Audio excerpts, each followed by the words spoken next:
Start out with a roadmap. So we're going to start out kind of comparing the current long-term release, 3.2.8, and what's new in that since the previous long-term release, 3.2.2. So that will include features introduced at 3.2.4, 3.2.6, and 3.2.8. And then at the end, I have a few minutes to cover some of the new features that have come out in the last couple months with 3.3.0 and 3.3.2, which was just released Sunday or Monday this week, very fresh. So let's start out with comparing what you'll see differently in the new long-term release, 3.2.8 Frenzy. I'm going to go through this kind of categorically, and as a caveat, I don't have time to go through all the new features. That would take a couple hours. I've selected some that I think are most important and some that might be overlooked, convenient features by category. You can always use the visual change logs to read about these features in more detail. And I'd also like to just say at the outset that I'm really grateful to all the sponsors who made all these new features possible and all the talented developers who implemented them. I owe a debt of gratitude to all those. For each slide, I'll have a little banner in the upper right that'll indicate which version of QGIS this feature was released in. So first off, there's a breaking change. So this is important.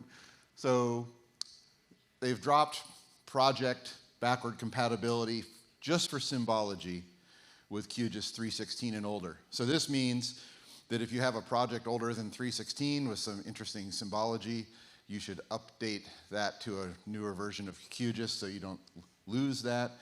Basically, previous releases of QGIS would write a lot of compatibility objects into the XML structure of the QGIS project file. And so to clean things up, they're removing some of that. So that's why this is a breaking change. So we look at data providers next. So at 3.2.4, the functionality from the GPS tools plugin was ported into QGIS Core. So this is appearing now in several places in the QGIS GUI. In the data source manager, there's a GPS tab now, so you'll find the ability to import GPS data there. There's also tools in the processing toolbox, specifically for GPS data. And in the settings window, the GPS Babel settings can be entered. Moving on to this, I'm using here the built-in geocoder, OpenStreetmap geocoder, to zoom into Kosovo, and I've got the XYZ tile service for OpenStreetmap loaded. Now I'm going to add the MapZen global terrain. So these are both now available in QGIS. So for anywhere in the world, you have these two layers available to you. I just created a hillshade rendering of the terrain, used the multiply blending mode, and now I can zoom into Prizren to get a better view of the terrain with the OpenStreetmap data. So this is nice. We have, in the box data available in QGIS now. With the user interface, if you have a graduated rendering, you can right-click on a class now and select the features in that class. So that's quite a nice feature. So any one you right-click on, you'll have that exposed. And you can also do the same with identify features. You're right-clicking on a value and identify features will select those values on the map. So nice little shortcut there.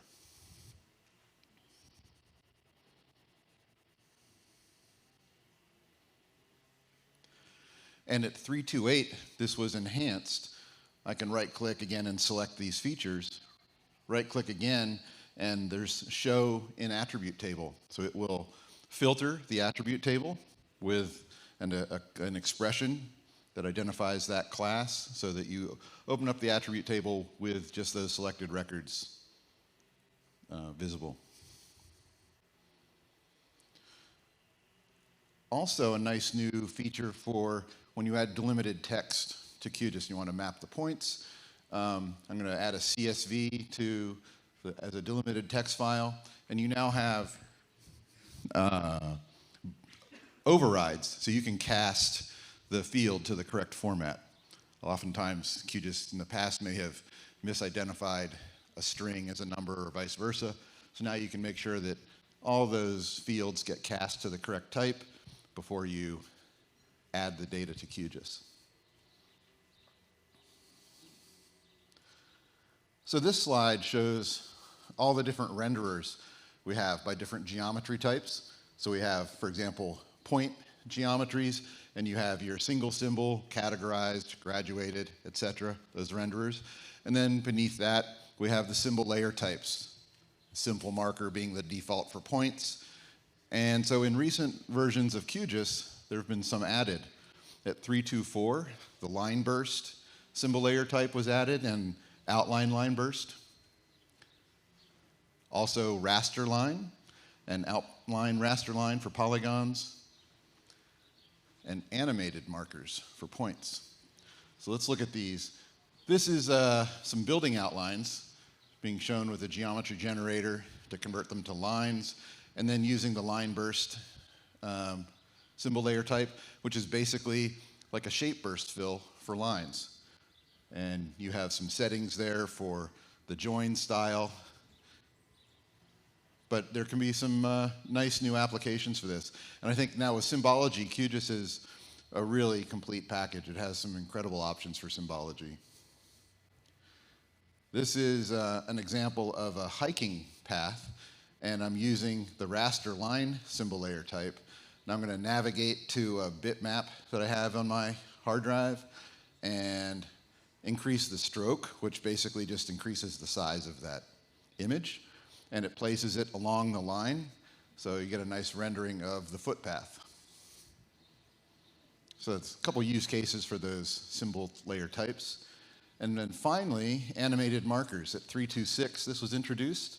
So this is some lightning points. Found an animated GIF for lightning, and the controls allow you to adjust the frame rate, the width, and the height, so that you can get that animation to play at the speed you want it to. So with every version of QGIS, we also get a lot of expressions introduced. This is kind of becoming its own language. So at 3.2.4, expressions for geometry type, scale, wave. At 3.2.6, the operators between and not between were added. And at 3.2.8, a lot of variables that used to have the dollar feature, dollar ID, have now, there's been an attempt to make these more normal, where they all have the @ symbol in front of them. The dollar will still be recognized, but moving forward, it's recommended to use the @ versions of those. So here's an example of using that scale function.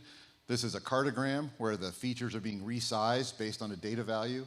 So here it's population density, so the municipalities here are being resized using the scale function, using geometry generator to create a nice visualization of that. And we have a whole series of wave functions. So this is, again, something you could use in concert with the geometry generator symbol layer type. So I have some lines across the coast, and I'm using the wave function, and it lets you enter values for the amplitude and wavelength. So I can adjust those values and change the way this line is wavy.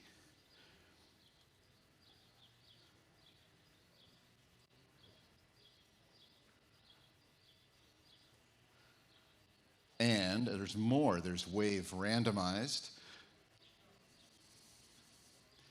And there's triangular wave, square wave, and then the randomized version of each of those. So you can make any kind of wave that you want to at this point in QGIS.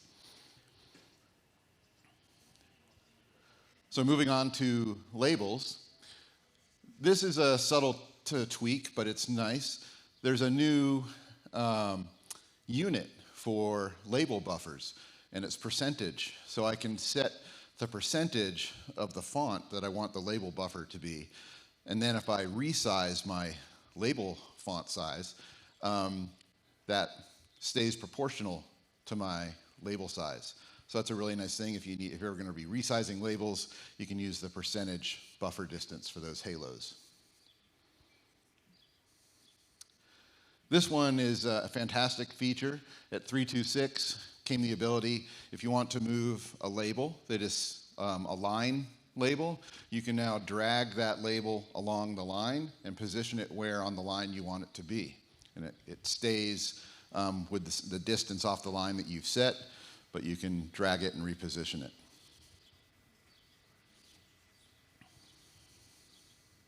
That's with the labeling toolbar.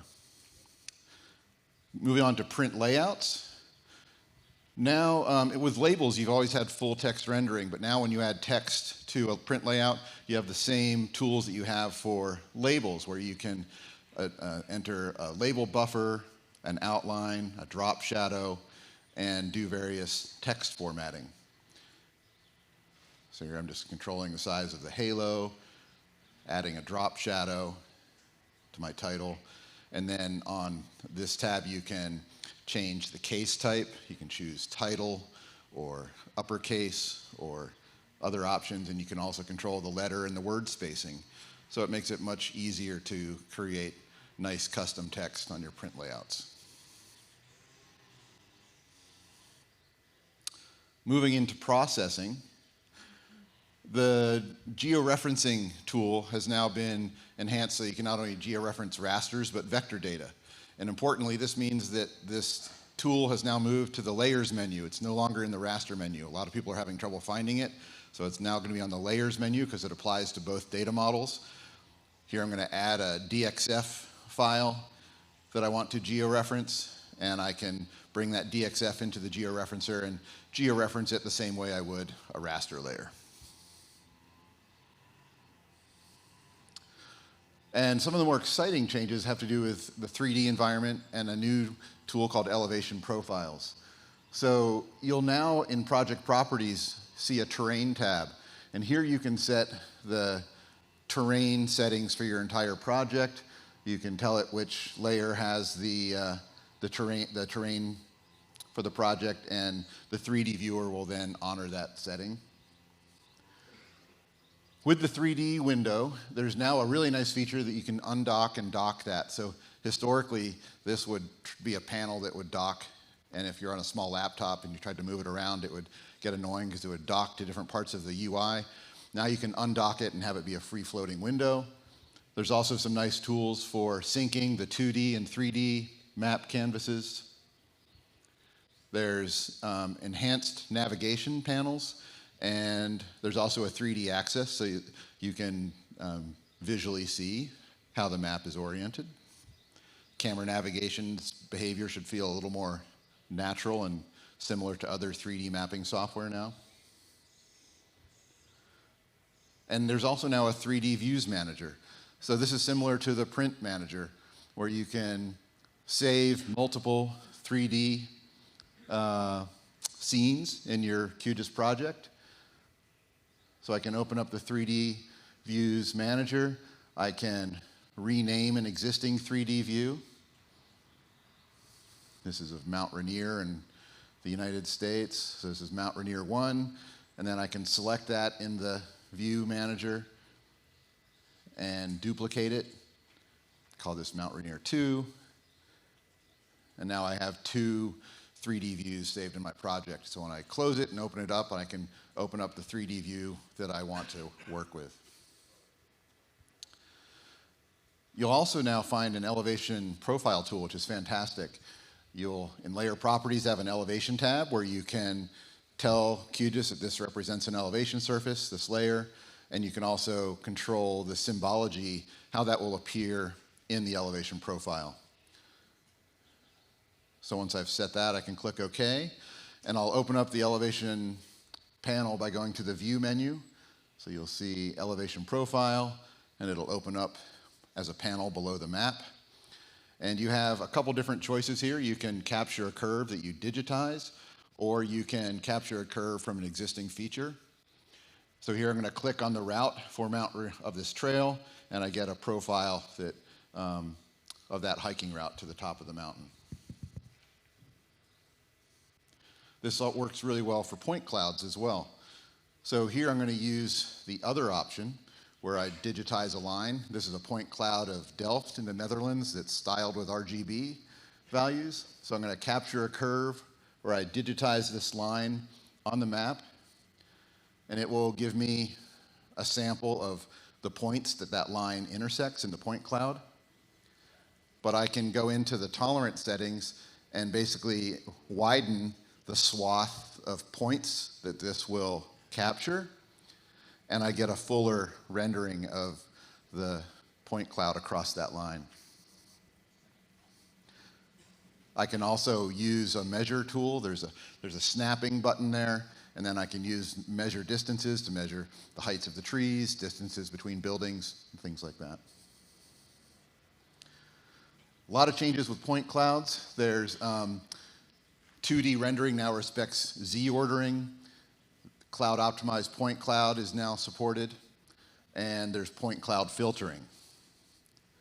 You're going to hear a lot more about this from Saber next. There's been improvements to the classified renderer, so now it only shows classes that you have on the map, and it will give you the percentage of each one of those so you can get the magnitude of each class. There's also, in the 3D viewer, when you have a point cloud, it's possible now to eliminate some of these gaps that you see by choosing render as a surface, and then it looks more like this, where it creates a more solid surface for your point cloud in the 3D view. Okay, so the last couple minutes here, I want to focus on new features in 3.3.0 and 3.3.2. Starting with Sertigan Bosch, you can now identify on a mouse over. So I can set the identify tool to identify features on mouse over. So now as I hover over this DEM of an old Viking ring fort, I can see the values live in the identify features window. That's quite nice. And one of the ones I'm most excited about is support for raster attribute tables at 3.3.0. So here I'm going to add a raster, a categorical raster, and it already had a raster attribute table associated with it, so QGIS automatically styles it according to the color table stored in that raster attribute table when I add it to QGIS. This is the attribute table itself, and you'll see the color table on the right-hand side. I can also change that classification. So here I'm going to right-click on a raster and open up its attribute table, and I'm going to change the field that is being used to classify this raster. Hit the classify button, and it will reclassify this raster according to this new column. Non-vegetated, vegetated. This raster attribute table is also supported by the identify features tool. So you can use identify features to click on the raster, and you see all the attribute columns and values like you would with a vector layer. And if you right-click on the layer and open up properties, you'll have an attribute tables tab that previews that attribute table, and it also has tools for letting you edit that attribute table. Because that's another thing we can do is edit these attribute tables. I can put it into edit mode like I would with a vector layer and add a new column. I'm going to call this yes, no. I'm going to classify this raster into two categories. I can determine where this new field is added. Click OK, and scroll to the right, and I see my new column. And what I'm going to do behind the scenes now is populate it with yes or no. And now I can use that new column to classify this raster based on values I've entered.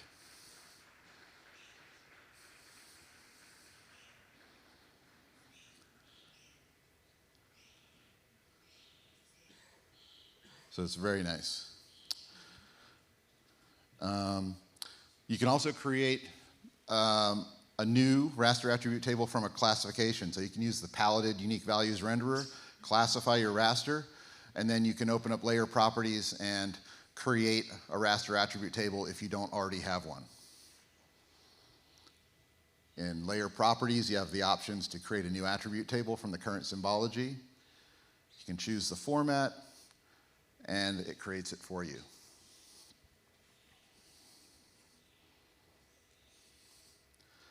Okay, the last version we're going to cover is 3.3.2 Lima that just came out this week. So one of the exciting things is that in QGIS, there is now a whole set of native point cloud algorithms in the toolbox. One of these that I think Saber will talk more about maybe is building virtual point clouds. So this is a new format of point cloud that QGIS supports. It's kind of similar to a virtual raster, but for point clouds.